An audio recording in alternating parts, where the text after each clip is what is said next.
community and social justice advocate, and a whole lot more.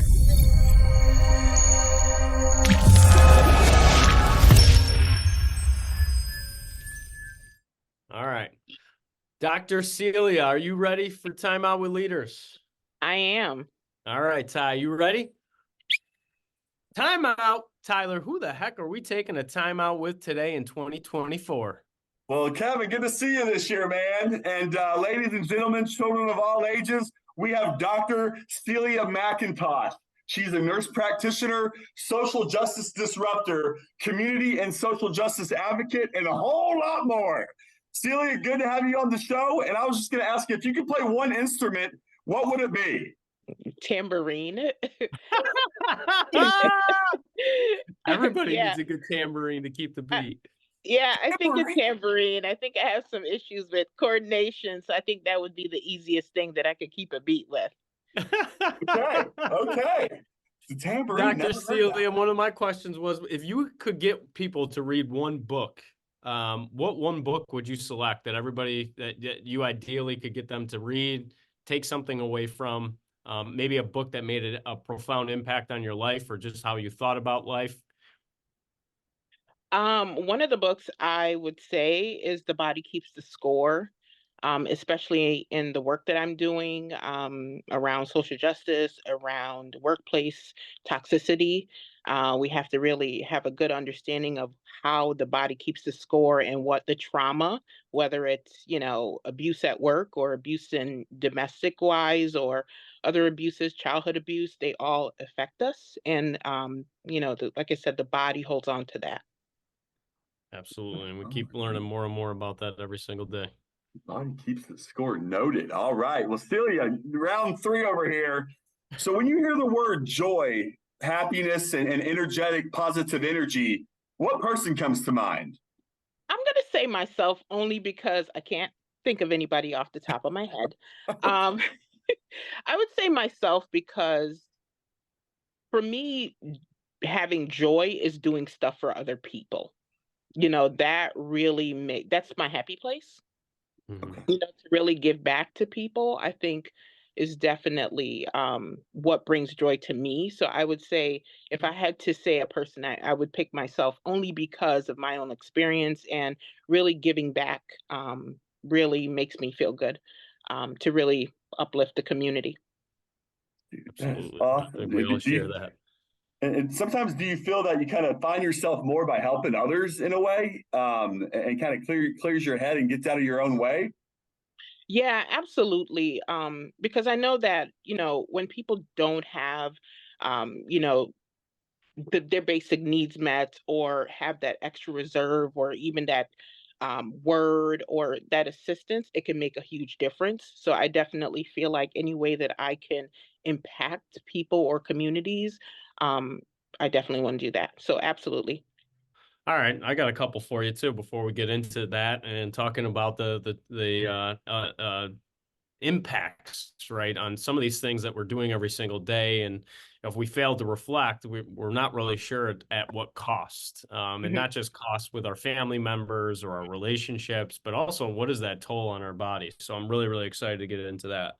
I wanted to ask if Tyler and I drove up next to you. We had some snow over the weekend, so we're stopped on 390, and we look over to our left and we see Dr. Celia jamming out to a song. What song are you going to be rocking out to? Probably something, from Barris Hammond, something Jamaican, Jamaican born. Ooh, So all right. yeah. Is So I Feel like, Good not like one of the yes, best songs that has ever been written? absolutely, absolutely. But I also like Sweet Lies, and Doctor's Order. So definitely something from him. Oh gosh. All right. We're going to really hit it off today. I'm really, really excited for that because I just find reggae music to be some of the most positive, disrupting music because always got a good tune. You're always like jamming your foot, but if you really listen to the lyrics, it's Yeah. profound in some of those. So Yeah. absolutely. All right. And then last question on that same 490, we're stalled and we're looking up and we see this billboard and we see your smiling face. What's the message that you want to send out that people would drive to work see this message, leave work, see this message. What is that one message or one quote that you would want the world to kind of ponder and think about? I would say trust the process. That for the last 10 years, that's something that's kind of been, I guess, my motto or mantra, because, things aren't always working out how we want them to be, but in there's lessons. Um, and, just really being able to trust that process and trust that nothing, that's not going well is going to stay forever, and that there is some good or some, like the rainbow at the end of, the rain and things like that. But there is the kind of like the silver lining. So just really trusting the process, I even though love you that. don't understand it. Yeah, and it's funny because I think so many times we see it as a linear line, or it's sequentially, and it's more jagged, it's more highs and lows, and than this routine process that you can come to what to expect. So I absolutely love that. Ty, why don't you kick us off as we gear up for part two of the conversation? Now that we know Dr. Celia a little bit more, she's listened to Brass Hammond on her way and is trusting the process, but is unapologetically herself. Well, I was thinking about Joel Embiid, the 76ers center. He always says, I trust the process. That's his one-liner, and I love that. And I was going to go barrel back to that new Bob Marley movie coming out. Just the previews make me smile. Like just the, I mean, and I don't know. And then I was just thinking about Cool Runnings as well. That movie drove me to tears as a kid. They picked the bobsled up at the end and finish over Yeah. the finish line with amazing attitudes. Yes. I don't know. I get hairs standing up on my arms when I think of people that just have good outlooks Mhm. presently, right? But yeah, you said part two, Kevin. I mean, I think we got. So I guess where the heck did you start from, Celia? Before St. John Fisher, before your college days, where'd you grow up? Where'd you start? And take it from here for a little bit. So I was born in Jamaica. I came to the States around the age of 6, pretty much grew up in the city, went to 44 school, then went to Monroe.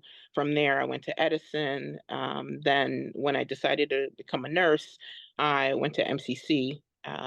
From there, went on to Brockport, then to Fisher. I had a kid in the way, on the way there. But went to Brockport, went to Fisher, and then went back to Fisher a few times to get my doctorate, a post and master's as well. But that's kind of it in a nutshell. Just really, that's kind of been my trajectory there. Right, and You with all seem that, extremely. Ooh, go ahead. and building up to all that, I was just going to ask you, Celia. I always love to ask, what do you look forward to, like on the day to day? What gets you out of bed? What do you look forward to on? I don't even know what day it is. The 22nd, maybe of January. I might be off. 23rd, whatever. Mhm. What you look forward to? So for me, the overarching goal is, and the theme is driving impact, changing communities. So any way that I can really do that, like for example, January is Human Trafficking Awareness Month, and I've been advocating about that issue for, I believe, the last 10 years.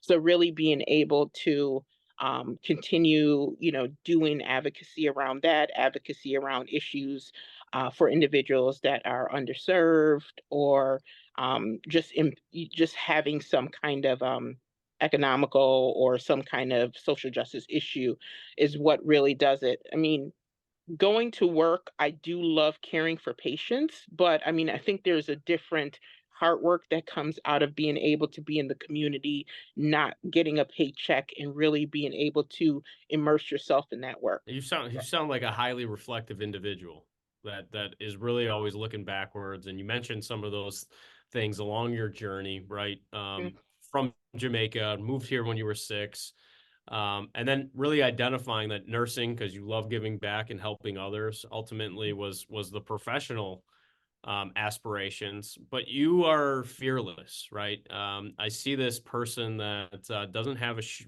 any fear of sharing her thoughts, right? Which is empowering in and of itself. How long did it take you, Dr. Celia, to find your voice and to feel comfortable sharing that perspective to hopefully change others' perspectives or perceptions? I think it's been about 10 years. Just finding out about injustices that were happening in our community. That's when I heard about human trafficking for the first time.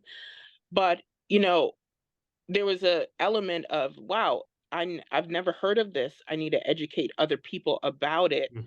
Um, and the more I learned about it, it was just you have to educate other people about it, and you can't stay silent about it.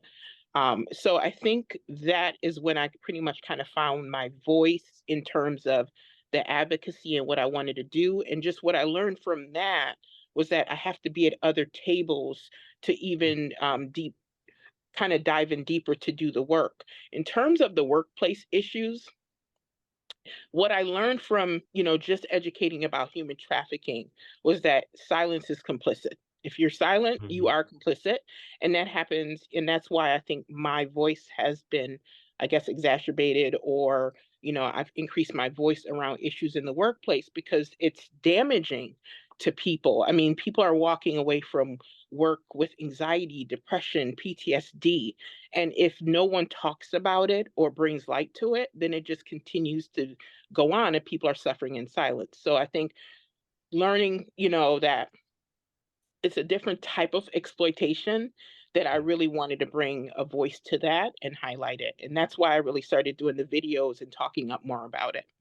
It's just so many people agree with it, right? But it's not Mhm, only taking a negative stance, it's also showing the positive for what people can start to create for themselves as to what's acceptable and what's unacceptable, you know. And I mhm, kind of go through these phases of reflection myself in early stage of my career when I was in an entry level job. I felt like I was so lucky to have that job that I was self-sacrificing what I ultimately needed, wanted, valued, whatever destination or direction I was taking everybody else's advice, because I just felt so fortunate to have that role. And maybe it's the Italian in me, maybe it's my father, my grandfather, that conditioning over time. Um, but finally, I think I realized, right, what do I want? What do I value? What are my strengths? What value do I add? And ultimately, that helped me maybe become more confident in myself, but ultimately be unwilling to let certain things happen in certain situations. And if mhm, I went through that experience myself, like you have gone through that experience, mhm, I didn't want anybody else to have to go through that experience. I wanted them to learn right from what we learned.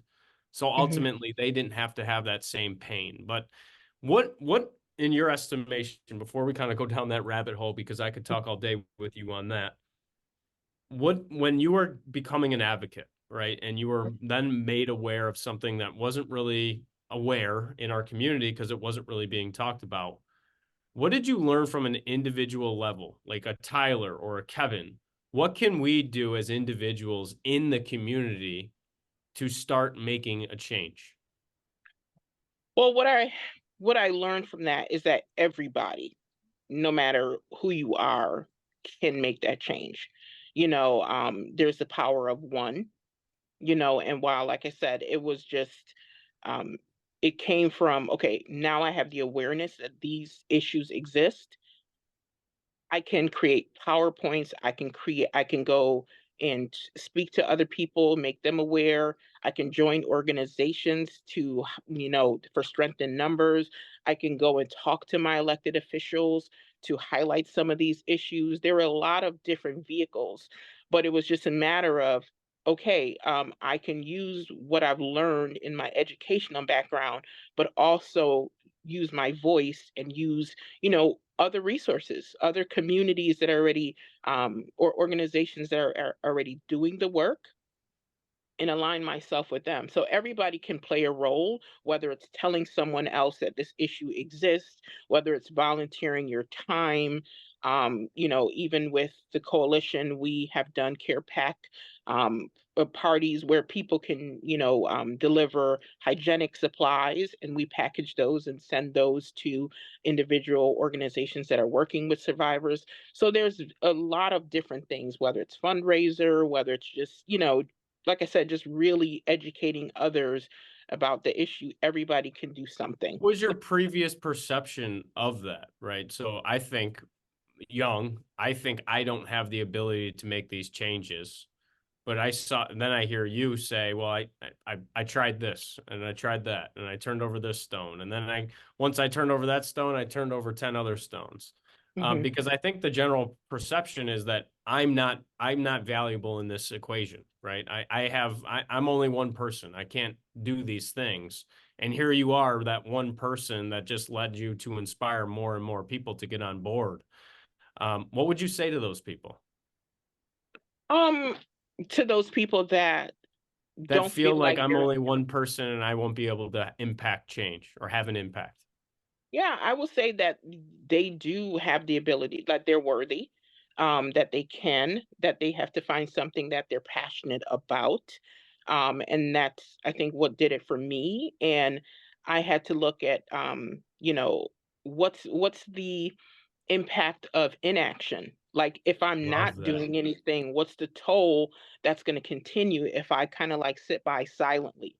Whether, like I said, whether that's speaking up about issues in the workplace or that's, educating individuals about human trafficking. But I will say they definitely, have to pick something they're passionate about, that they're worthy of doing it. And if they feel like they can't do it alone, then they need to align themselves with organizations that they're interested in those mission and those causes, and those individuals can help them, kind of bring them along and mentor them into that role.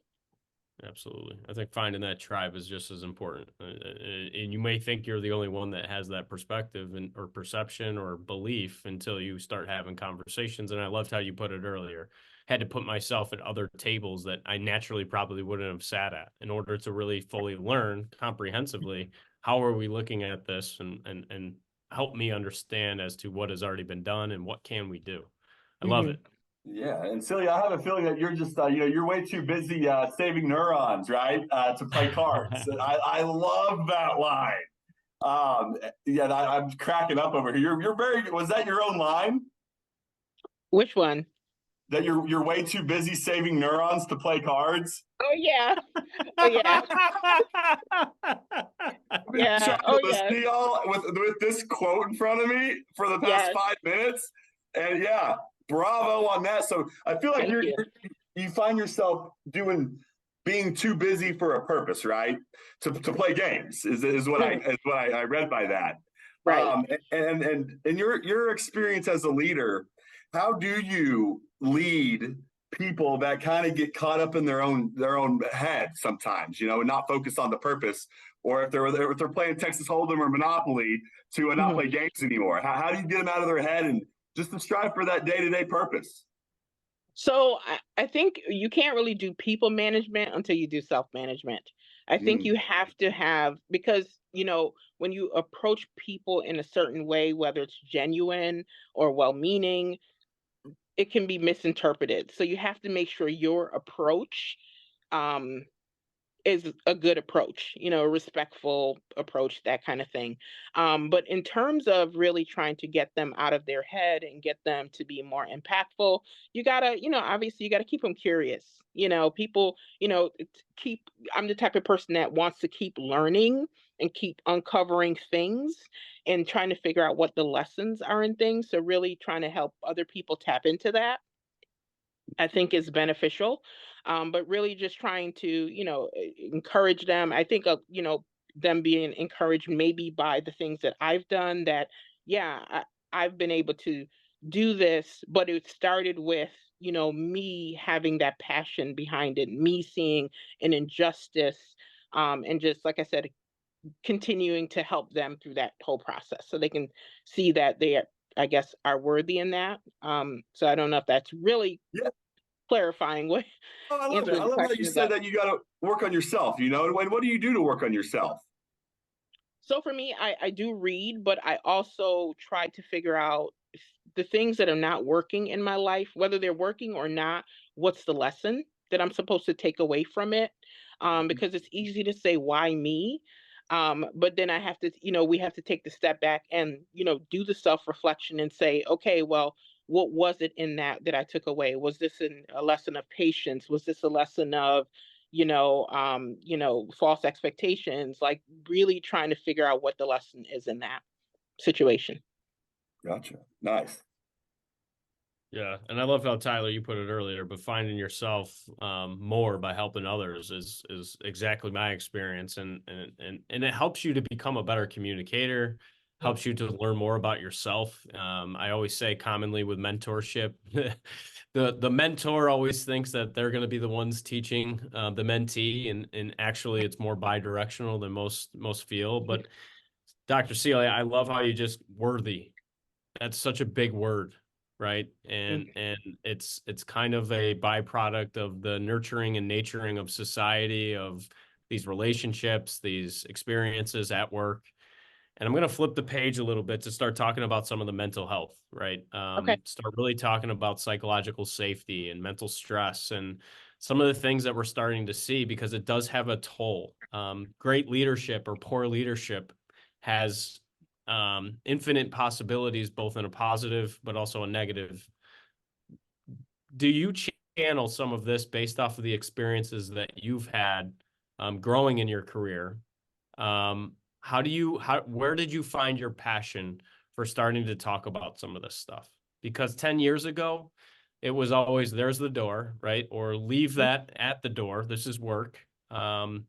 And now we're seeing our lives blend in a different direction or a different way than we ever had seen before, that our personal self is just as important as our professional self. But when did you Yeah, come to that determination? I think when I really started experiencing it, I mean, I've been in the healthcare field for about 20 years, but I think, and while I've had some workplace kind of bullying happened, it's short-lived because I usually call it out. But Hmm. when it comes to hierarchical, structures and you're working as a nurse practitioner with physicians, then there's a little, a shift in the script, I guess, in a sense. So I guess what I mean by that is when I really started experiencing it more deeply and realized that no one was going to speak up about it because my coworkers, from my point of view, my perspective, were benefiting off that mistreatment, that Wow. unfair treatment.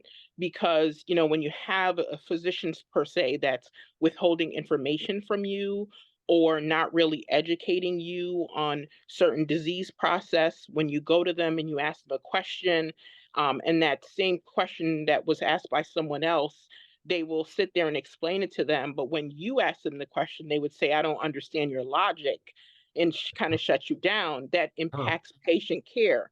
So I would find myself in those situations where, because of that disrespect and that behavior, that I would dissociate from my patients. I would go to my patient's room. I would be talking to them about what brought them into the hospital, and they'd be talking to me, and I'm still stuck in that conversation that happened with that physician or that toxic boss. So, and so I had to really think about what was happening, even though there wasn't any like physical scars. I had to figure out what was happening in me and how could I regulate or kind of shift this behavior because I couldn't change that person. So what Yeah. could I do for me to help me deal with some of this stuff that I was experiencing? And that's when I started really, learning a little bit more about self-regulation and about emotional intelligence. And that really helped me because, like I said, I couldn't change their behavior, but I could change how I responded to it. Absolutely. So The I more think the that more was you the knew, right? The more right. yeah, and that I love how you put it because I think those people in those environments and everybody might be able to go back in their career or life in general and pick these moments that really continue to haunt us, let's say, or Mhm. continue to impact us 20, 30 years later. And it's how we react to certain situations. It's what we listen for. It's how we hear it. And I really love how you said gain control. The more that I understood as to what that was impacting, the more going upriver than our focus downriver, right? And Mhm. where does this cascade end? But really going upriver and understanding what was interfering with the ultimate goal, which was to provide a quality patient experience and a healthy outcome. And I always say in healthcare, and this is why I sought you out to be on the show, is that we can't have sick people taking care of other sick people and expect somebody to end out okay. And that's Right. really kind of what we saw is even, I guess, more transparently during the pandemic. Hmm. And now some of the impacts that we're seeing in healthcare where the patients are terrible to their healthcare provider, right? And using very offensive language or aggressive behaviors. And ultimately, it's just makes more sense for a high stress society. And that's what I really see is this high stress. What are some of Right. the down the road impacts that you see, not only from your own experiences, like you had shared on how you react to certain situations, but what is that actual physical toll of those environments on people's health? Well, I would say definitely blood pressure issues. I've heard people talk about, arthritis. I definitely hear a lot of people talk about while this is more psychological, anxiety. You're Mhm. going into work Monday morning, you're thinking about going into work on Saturday. Suddenly you're, panicking and you can't sleep and you don't know why, but it's the stress of having to go to that toxic job on Monday morning. Other physical things, heart attacks, very real because of the stress. I've heard a lot of women talk about developing autoimmune diseases like lupus, like rheumatoid arthritis, having trouble with their thyroid, weight gain. Then you think about diabetes, so it's just a whole host of different things. Definitely on the psychological piece, PTSD. We talked about anxiety, but depression is a real thing. I've had a lot of women in my inbox talking about their, it triggering childhood trauma. Mhm. And then even this can be, when you talked about earlier being in that job, imposter syndrome. People develop a lot of that self doubt, and they also develop trauma bonding to the job, so Stockholm syndrome. So, those are a lot of different things that people actually develop in this. And even if you walk away from the job because you never got accountability, that's also what stays with you. Absolutely. And it's so funny, like 'cause we hear emotional intelligence and we hear all these things, but 10 years ago these words weren't even in existence. But I now reflecting, you were more like to connect with somebody based off their positive, optimistic outlook, right? Somebody that took a general interest in you, had an understanding of your life outside of work. But then we all kind of succumb to the silent behaviors that are allowed, whether there's a policy or procedure that fights against this harassment. I just went through my harassment training here at work again, year over year over year. But how many people can honestly say the behaviors have actually changed? But I love Exactly. that kind of seeing that pluses and minuses, that old Venn diagram. If I stay in this job, what is the actual cost? Because this is the compensation, but what is that actually costing me in the long run? And I think it's weighing those pros and cons that most people are during the pandemic finally had the opportunity off the hamster wheel to say, what am I doing? And am I doing what I love? And what do I actually love? And what do I want to do? I love it. And and when that happens, you often betray yourself, staying in those Absolutely. positions, you start standing for things that you wouldn't ideally stand for, dealing with things, being underpaid, being underpromoted, and it wears away at your self-esteem. I love And then that. you feel stuck because now it's just like, well, where am I going to go? Who's going to want me? That Those kind are of. all the conversations that I hear too, and it's and in this book, Build, that I'm reading right now, is talks about these four different assholes, right? They're all different types, and they come in all these different forms and flavors. But ultimately, that situation that you described about trying to learn or gain knowledge, and they were like, "I don't understand your perspective." Or your thought process, we start to second guess even what we're good at, what are our strengths, and we become better at identifying our weaknesses. And like you said, it's self-sabotage. I think more people do that than they realize because they're just not taking that time to reflect on what is actually happening and what are they a cause of that, or are they a product of their environment. But when we lose ourselves, to your point, that's when we feel out of control. And what a weird place to be in, because I've been there. And especially if you're competitive, Mhm. that's even worse. It's like, Yeah. I'm not going to quit this awful job because I am going to keep doing this. And if I always think if I could see myself like in a movie, I'd be like, what is that dumb doing? You know, he's clearly better than what he's doing, or doesn't even want to be good at what he's doing. And then it's cool how the switch happens when you finally find something. Mhm. You always read. I always hated reading about it. I read about all these people doing what they love, and it was just. And maybe I'm not even doing that yet, but I'm very close compared to where I was. And it's just my blood pressure, my cholesterol is amazing. The most, yeah, I'm down to 10 milligrams on this stuff now. Yeah. From 40. All because, and I think it's due to your environment. Yes.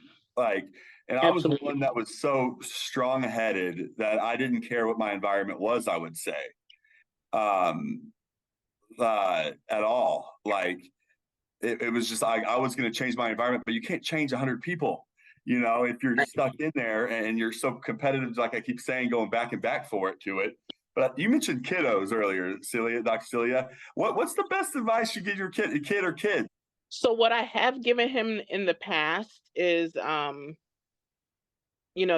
key to success is education, because I think not you don't it doesn't necessarily have to be formal education where you're in these colleges and incurring all this debt, but really educate yourself, whether it's through life situations, figure out what the lesson is, read, because people put their experiences in books, and you can glean a lot from that. So I would definitely say that's the one of the biggest things, is to really educate yourself. Exactly. Okay, and just put more people's perspectives on it and whatnot. I think Mhm. too.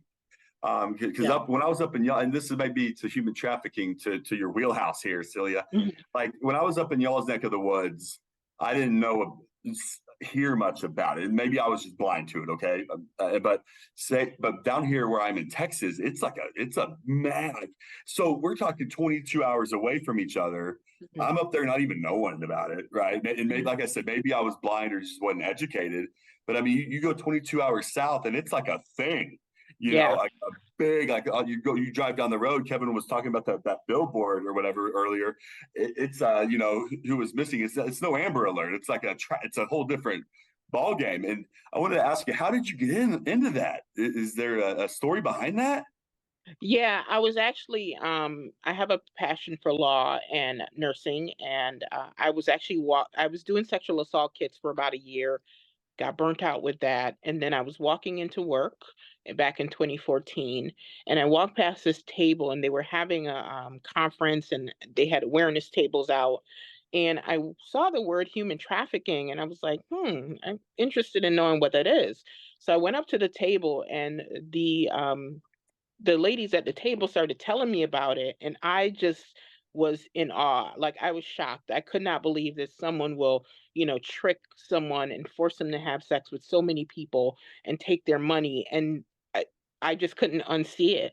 So from there, I started reading more about it, and that was the same year a landmark study came out that 88% of victims come in contact with healthcare workers. That's roughly 9 out of 10 people come in contact with healthcare providers every year, and we had no idea. I didn't know anything about the red flags. I didn't know this was a thing. So, and I didn't know that this was federal law for the last 14 years at that time. So I started educating myself more, and then I started developing like PowerPoints to really educate healthcare providers about it. So it started from 2014, and from then to date, I've educated over 5,000 people, healthcare professionals, faith-based organizations, about human trafficking. But that was where it started, me getting some awareness about it and saying, oh my God, if I don't know about it, and I've been to 3 different schools of nursing, I know other healthcare providers don't know. And that's when I went on that journey. And from there, our organization, I became the content expert. We developed a protocol and policies that we implemented into the healthcare system back in 2020, that, when victims come in, they can be kind of screened or assessed and ask some questions, specifically looking for red flags of this. So hopefully the healthcare system can help, um, you know, capture or identify these individuals. Wow. Goodness. Wow. And I mean, that's advocacy, but I love how you put it as education, as we tend to only talk about education from either a certifications or college degree, like you said. But there's so many different ways to educate ourselves today, now more than ever. But it didn't happen until you were ready to see that information. And I love how you put it. Is it sounds like you are starting to become more comfortable getting outside your comfort zone. And I did a talk over the weekend talking about getting outside your comfort zone, but that's really what we're talking about here. If you didn't come out of your comfort zone to attend that one event, who knows if you would have ever been exposed to that information or how Right. long it would have taken you to come to that same. How do you get yourself comfortable outside your comfort zone or willing to take that first step, let's say? I think for me, I just, I realize, what are, like you said earlier, you talked about strength and weakness. And I just try to immerse myself in those things that I am uncomfortable with, because I'm like, if I don't step into it, I'm not going to learn. So I have to really just immerse myself in it, learn more about it, Google it, whatever I need to do, get mentors in that space. But yeah, it's just it starts with inquiry to say, okay, Mhm. let me learn a little bit more about this. And where do I go from here? And like I said, whether it's going to those events, one of the biggest things that I'm into is health policy legislation. Very interested in that, but that started, being very shy about it. But then I took a policy class that was a requirement, and then from there, going into national organizations, and then going to Capitol Hill with these organizations, to the point where I've developed relationships with our local elected officials and feel comfortable doing it. So it's just a matter of like dipping your toe into the water.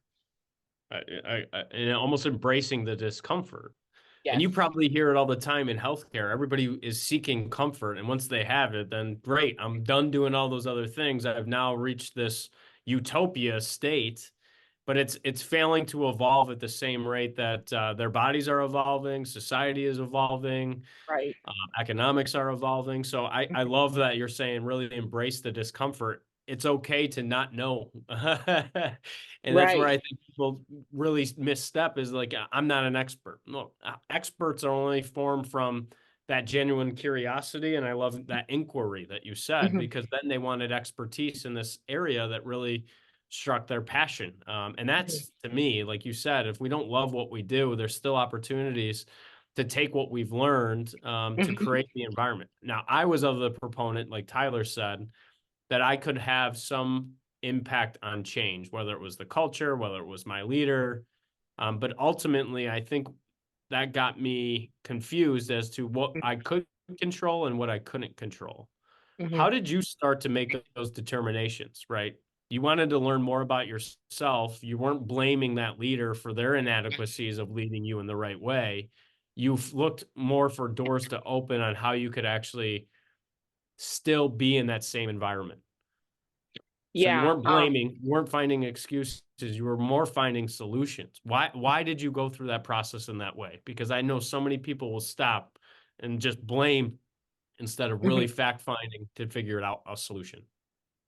Because there were because I felt like, I wanted to master it. I wanted to, I mean, don't get me wrong, there were, I did, let HR know about what was going on, but I was also doing this kind of observation study with myself, I guess. I would Mm, say, okay, let me see if this self-regulation works. And what I would notice was that when I wouldn't respond to everything that was meant to ruffle my feathers or to discriminate or to bully, then what I would notice was that the behavior from that leader would escalate. mm, He didn't know what to do with my response. And I realized that when I center myself and when I regulate on my end, that he just didn't know what to do.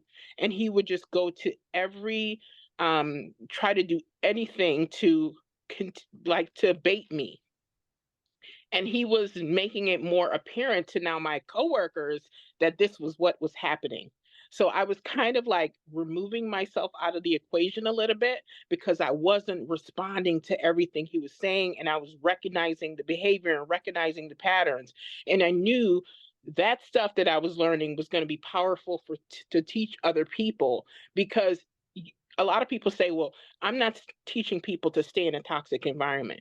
But even if you leave the toxic environment, your body's keeping that score. You're taking the stress, the frustration, the PTSD with you. You're going to always remember your experience at that job. So it's just like, if I could get to a point where I'm like, okay, I'm no longer responding to that negative behavior. I'm no longer responding to that bullying. Then I felt like I can also teach other people about that. Absolutely. So I hope that answers your question, but Absolutely. And it's almost taking responsibility for the environment that you helped create, whether intentionally or unintentionally. You right, allowing that behavior over time and not saying something is effectively going to create that same environment. And I love right, how you said that, because even if you do leave, and I talked to plenty of people, and you probably talked to plenty of people, they've now had enough, but they still haven't created that perfect vision or what they actually want. So right. they'll jump into another environment, not changing anything, and then are somewhat shocked that the environment becomes the same environment that they left before. Exactly. Exactly. Oh, So I like, still get that feeling in my stomach about some of those environments. Still to this day, oh yeah, no good. Let's move on, right? yeah. And yeah, so if you could, yeah, I was actually going to ask you about like a little jerk chicken and goat curry. Are you down with that? Are you a big cook? No, absolutely not. You're not. You Oh know, man, no, I was running from that as a child. I was like, no, I'm gonna go play basketball. I'm not sticking around to cook. No, but now I'm like, okay, I gotta put it on my to-do list. So yeah, can your yeah, family make some mean jerk chicken? yeah, mean oxtails too. Oh, I was gonna say Ooh, Yeah, that was my second guess, the oxtail. yes, Man, I had that with I had a Jamaican dude up there. I worked. He was a cubicle over in that toxic environment. I worked with, always talking about his oxtails, man, and always bringing a smile to my face. And yeah. so I was gonna ask you, what do your coworkers think of you? Are you a delight all the time to just work with?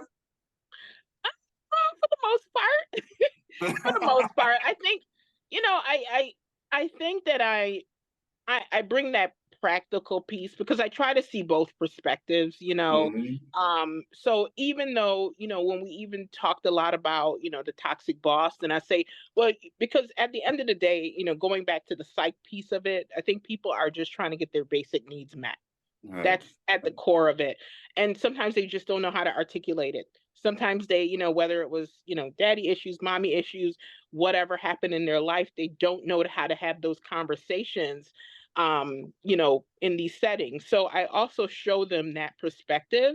And I think they do enjoy it not just being, okay, I'm pointing the finger at him. I'm also educating them on, even though this is how he's responding, this may be why he's responding that way. mhm. So I think I like I have these thoughtful conversations with them, which I think they like.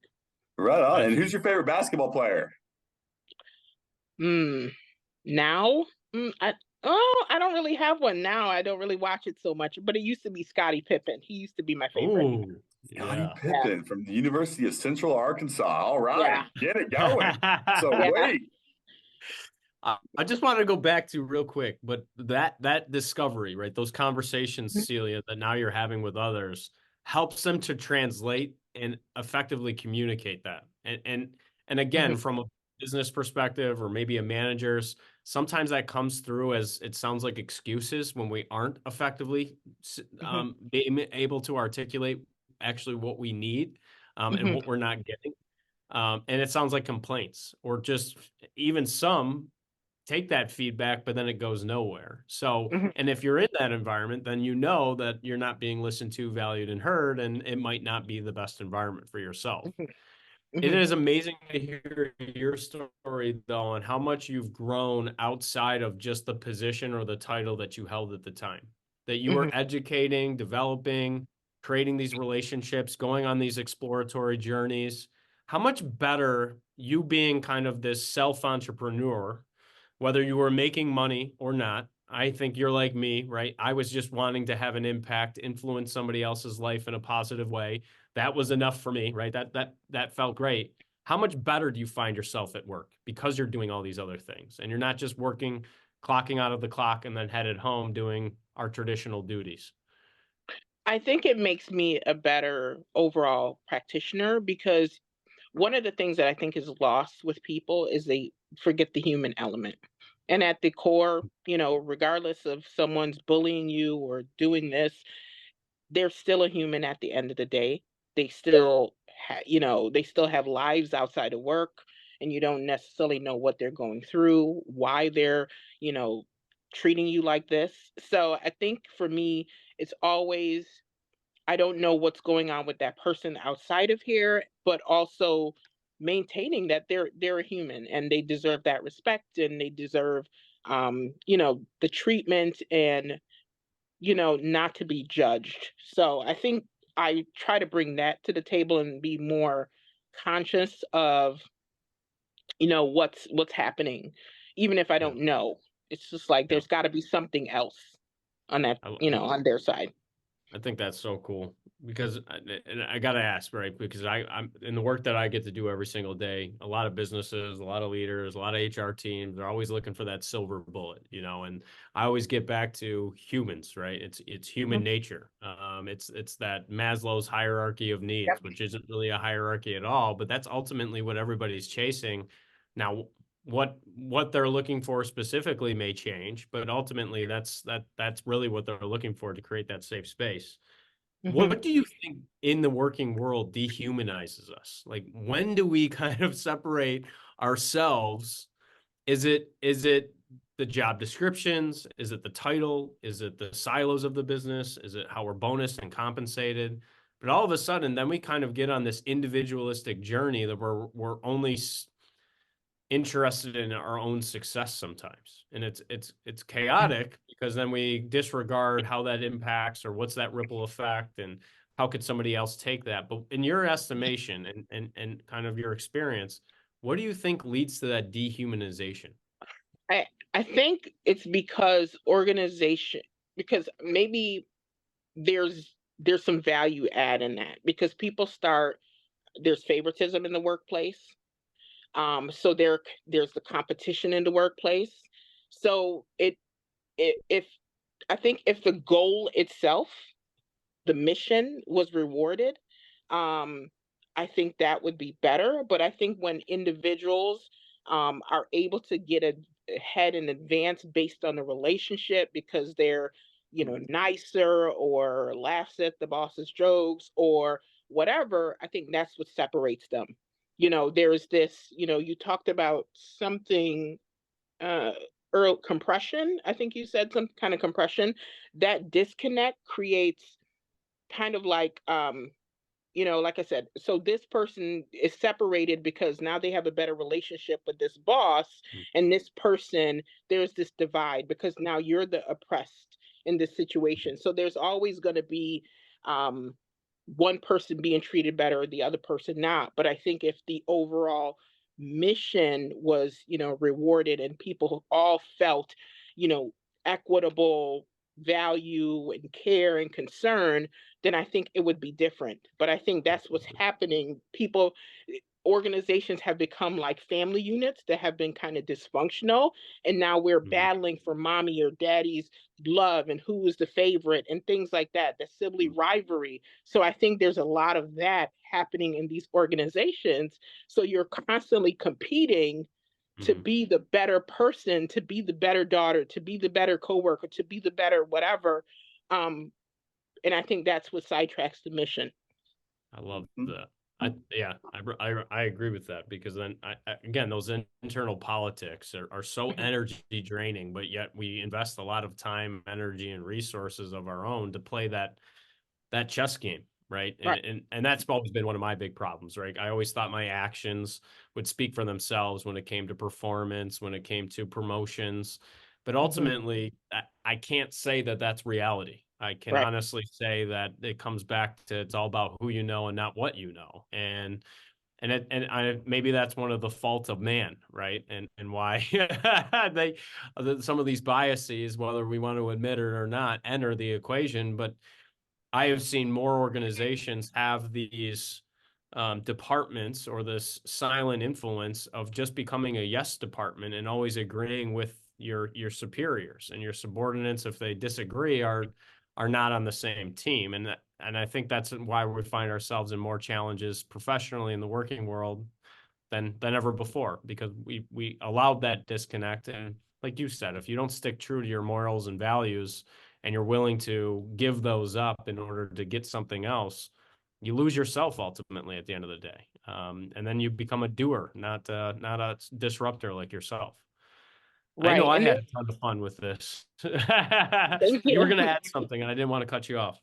No, and I'm just definitely noticing a lot of organizations are definitely it's people are becoming more, it's becoming more clear to people that a lot of it goes to, it's all about the bottom line, and they just feel like bodies in these organizations. So a lot of people have done the quiet quitting and quiet, just those things, because they just feel like, okay, you just want me to do the work and going to be here, but I'm not. I'm here in spirit, or Yeah. I'm here in body, not in spirit.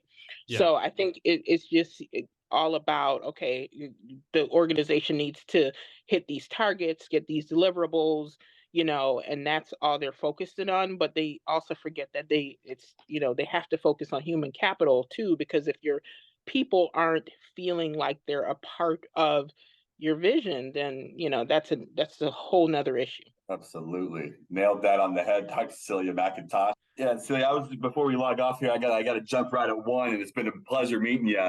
Where are you gonna be in 10 years? What's the goal for Dr. Celia Mcintosh?